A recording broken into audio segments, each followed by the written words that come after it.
Graça e paz, amados irmãos. Tudo bem, Pastor Ronaldo, Congregação Presbiteriana Monte Moriá. Estamos aqui hoje não para trazermos o estudo de Hebreus, mas trazermos uma breve reflexão do Evangelho de João, capítulo 12, versículos 24 ao 26, apenas 3 versículos, mas de profundeza tamanha, extraordinária. Eu quero que você pense nestas palavras que nós iremos trazer aqui hoje. Hoje, sexta-feira, para que você assim medite bem de como você está seguindo a Jesus. Diz assim o texto dos versículos de 24 ao 26. Em verdade, verdade vos digo, se o grão de trigo caindo na terra não morrer, fica ele só. Mas se morrer, produz muito fruto. Quem ama a sua vida perde-a, mas aquele que odeia a sua vida neste mundo preservá-la-á para a vida eterna. Se alguém me serve, siga-me, onde eu estou, ali estará também o meu servo. E se alguém me servir, o Pai honrará. Até aqui, queridos. Está vendo como seguir a Jesus tem suas implicações? Implicações profundas, por isso que nós devemos pensar profundamente. Porque seguir a Jesus não é seguir de qualquer jeito. Alguém que diz assim, eu sigo a Jesus, porque todo domingo eu estou na igreja, porque todo domingo eu estou lá com os meus irmãos. Muito bem, isso é importante também. É para estar na igreja mesmo, mas com alegria, com prazer, com paixão também. Com paixão e paixão. Mas seguir a Jesus não é fácil não, irmãos. Porque implica também em você abrir mão de si, do seu ego. Seguir a Jesus é você colocar o reino de Deus acima de você. É você entender que você existe não para você mesmo, você existe, sim, para a sua felicidade, mas sobretudo para realizar a vontade de Deus, através de sua vida, através de você. E seguir a Jesus é parecido com o que ele está falando aqui, né? Embora que usando parábolas, vocês sabem que os judeus gostam muito de parábolas ainda hoje, mas na época de Jesus era um rabino, né? Rabon, né? Jesus, aqui ele usa a figura de linguagem da parábola para falar de si e daquilo que ele estava fazendo. Ele traz à tona a figura de um grão de trigo para falar verdades de si e do que ele estava fazendo em favor dos seus. E o que é parábola aí? Queridos, a parábola nada mais é do que uma narrativa alegórica, né, que transmite uma mensagem indireta por meio de comparações, através de analogias. Era isso que Jesus está fazendo sobre si mesmo, ou falando de si. Ele ali é o grão de trigo, né?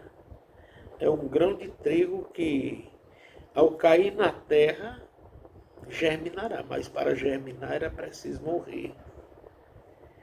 Até mesmo antes dele falar desta parábola, né? Ele uma vez disse que, ao ser pendurado na cruz, atrairia para si, né, olhares, visões, pessoas.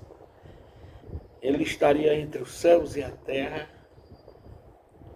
Está falando de si. Então, Jesus aqui, ele também usa a figura do grão de trigo para dizer que estava morrendo, mas que plantou o reino no coração dos seus. Ele tinha aparentemente caído, morreu, né? Sofreu. Primeiro encarnou-se no seio da bendita Virgem Maria. Nascendo homem, sendo Deus, ele plantou os seus ensinos, mostrou o Espírito que existia e que existe na lei, e que aqueles que eram mestres, sacerdotes do templo não tinham entendido, entendiam a letra. Apenas a letra, se esqueceram de entender o espírito da letra. Através dos seus ensinamentos, à luz do que ele falou, ele plantou seus ensinos e assim, ao morrer e ao ressuscitar do terceiro dia, ele atraiu muitos para si. Interessante, né? Jesus fez. Importante até. Segundo, queridos irmãos, lá no versículo 25 diz algo interessante, viu? Ele diz assim: quem ama a sua vida perderá, mas aquele que odeia a sua vida neste mundo preservá-la para a vida eterna. Você não precisa, queridos irmãos, irmãs, detestar a sua vida, não. Deteste as coisas do mundo na sua vida. Está entendendo? Deteste aquilo que Deus não vê com os bons olhos e que muitas vezes busca incentivar o ser humano a cultuar a si mesmo, a adorar a si mesmo, que traz vaidades, né? Que traz luxúria através da vaidade, que traz arrogância, eu sou o dono da verdade, fora das minhas verdades não existe verdade. Você precisa amar aquele que é a verdade na sua vida, Jesus. Mas as coisas do mundo que não é verdade, que traz conflito, né? Conflitos com os interesses do reino, né? Não ame. Paulo, eu amo as cartas de Paulo. Paulo, escrevendo aos Gálatas, ele diz que há uma guerra entre a carne e o espírito. Tem pessoas que adoram a sua própria vida, amam a sua própria vida, né? Para isso vive um secularismo desacerbado, um secularismo que não vê o amanhã, mas coloca o ser humano como imponente, o dono de si, da sua história. Né? Coloca a si mesmo, o seu ego, como sendo a fonte primária de todas as coisas. Isso é coisa da carne, é por isso que Paulo está dizendo também aos Gálatas, lá do capítulo 5, que carne e espírito estão em guerras constantes. Enquanto que o espírito diz, não é assim, você existe para Deus, você existe para a glória de Deus, você pecou, você é herdeiro do pecado original, né? Você precisa ter uma transformação de vida que só o Espírito dá, né? Enquanto que o Espírito Santo faz tudo isso na vida do ser humano, mostrando que o ser humano, tudo que ele deseja, ele faz por si, para si, olhando apenas a matéria, o aqui, o agora. Eu não estou dizendo que a matéria não seja boa, mas a matéria influenciada pelo pecado, essa daí vai sofrer, principalmente o espírito, né? Corpo, alma e espírito irão sofrer. Bom, eu sou dicotomista, estou dizendo aqui corpo, alma e espírito, mas eu creio que espírito e alma é a mesma coisa, tá certo? Nós não vamos entrar na questão, né? Mas eu quero dizer que quem ama, estou dizendo as mesmas palavras que Jesus falou, quem ama a sua vida perderá. Quem ama aqui as coisas do mundo irá perder a oportunidade de estar para sempre com o Senhor, gozando das benécias,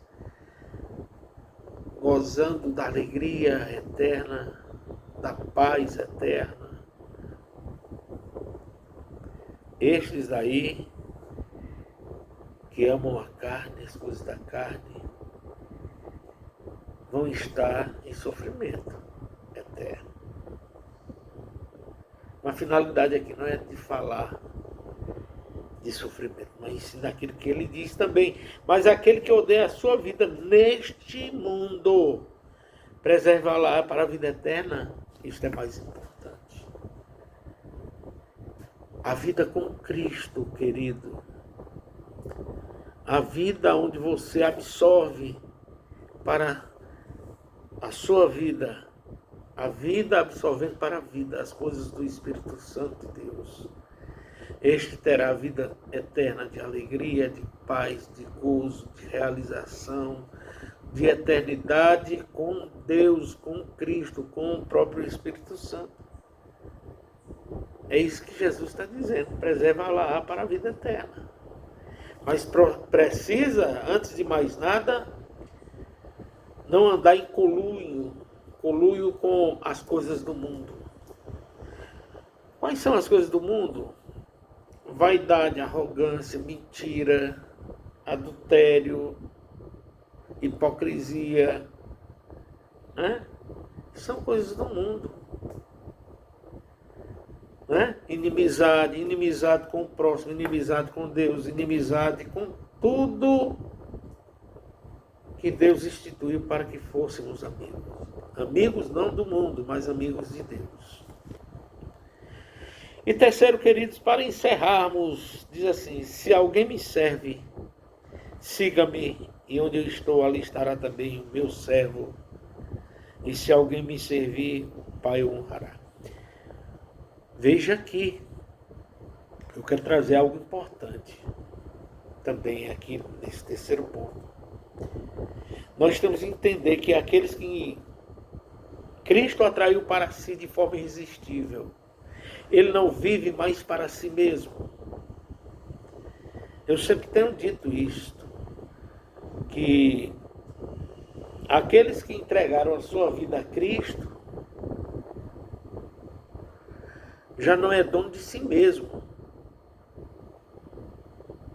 Ele sabe que serve o autor da vida. Nós devemos servir a Cristo por espontaneidade, por amor, por graça, por misericórdia. Servir a Cristo não pensando apenas de que vai receber coisas, embora também os galardões venham, mas de uma forma natural. Até porque Deus não comercializa, Deus não negocia a sua graça com ninguém. A graça é graça, favor imerecido. Se Ele te chamou, foi porque Ele quis. Não foi porque você tivesse algo de bom. Não foi porque você talvez dissesse assim: eu sou melhor, eu tenho ainda alguma coisa boa, eu ainda tenho algo de bom que eu posso trocar com Deus, é minha moeda corrente com Deus. Não, irmãos. Ao contrário, Deus não caminha por esse lado. Aquilo que Ele faz de acordo com o seu próprio conselho, de acordo com a sua própria vontade. Até porque Ele é soberano.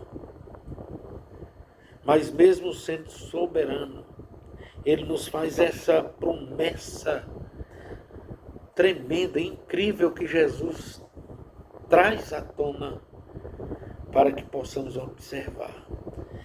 Se nós não somos de nós mesmos, somos de Deus, se nós servimos ao Senhor com alegria, com prazer, com ânimo, não fazendo porque somos constrangidos a fazer, mas fazemos porque sentimos prazer em levarmos, por exemplo, as boas notícias aos oprimidos, aos cativos do diabo, mostrando que o caminho é Jesus. se nós levamos uma palavra de conforto àquela mulher que está sofrendo, viúva, porque perdeu o marido, perdeu filhos, mas que ainda existe, né? Não só a possibilidade, mas existe a vida eterna. E na vida eterna todos nós estaremos alegres na presença de Deus. Se você socorre alguém por amor, por compaixão, alguém que está precisando de um alimento, de bebida, de algum consolo, algum conforto, se você faz por prazer, porque você sente-se feliz em fazer isso, porque o Espírito Santo habita em você, você é um servo de Deus. Se você tem, sobretudo, a Cristo como o único suficiente Salvador de sua vida, isso é por demais. É isso que ele está dizendo. Se alguém me serve, Jesus está dizendo isso. Se alguém me serve, siga-me. Foi isso que Jesus fez o tempo todo. Ele plantou lá no versículo 24, diz que ele está falando de si mesmo, a parábola indicava ele mesmo de tudo que ele está fazendo, a obra que ele está fazendo, né?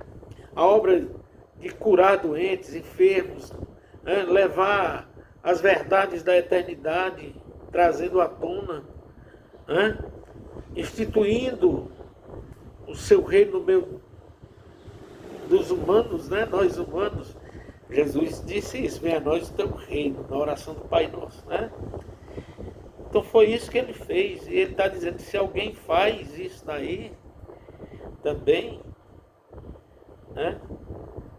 Esse daí é o meu servo. E se alguém me serve, o Pai honrará. Ora, que promessa magnífica, né? Que promessa de felicidade, de paz. Então, queridos, eu quero concluir dizendo isso. Vale a pena seguir a Jesus. Vale a pena seguir a Jesus por prazer, não por obrigação. Siga Jesus, não porque fulano, beltrano, cicrano diz que você tem de seguir, não. Siga Jesus, sobretudo porque Jesus é a fonte da vida. É Ele que lhe dá a vida para que você possa segui-lo com alegria, com prazer, em harmonia plena com Ele, em harmonia plena com os ensinamentos dEle, com a doutrina dEle. Mas quem serve a Jesus, eu também quero encerrar dizendo isto. Não está, de qualquer maneira, não está soltas no mundo. Quem segue a Jesus está no meio daqueles que seguem a Jesus, mesmo eles também sendo pecadores. Quem segue a Jesus vai estar junto, congregados, parte da Igreja de Cristo, com aqueles que também são parte da Igreja de Cristo. Não estou falando de apenas o local, o templo, né? Estou falando em você que é a Igreja de Cristo. Todos nós juntos somos a Igreja de Cristo. E por sermos parte, servos, estamos como Igreja de Cristo juntos. Que nós venhamos, queridos, sentir esta divina alegria de Cristo em nossa vida por antecipação do Reino de Deus. Sabendo que Ele morreu foi por você. Lembra-se se o grão de trigo que cai ao chão não morrer? Ele está falando de si. Em tudo que Jesus fez para a glória do Pai e a própria glória dele, porque ele também é divino. Que Deus seja louvado. Que Deus seja a grande fonte de alegria na sua vida, hoje e sempre. Amém.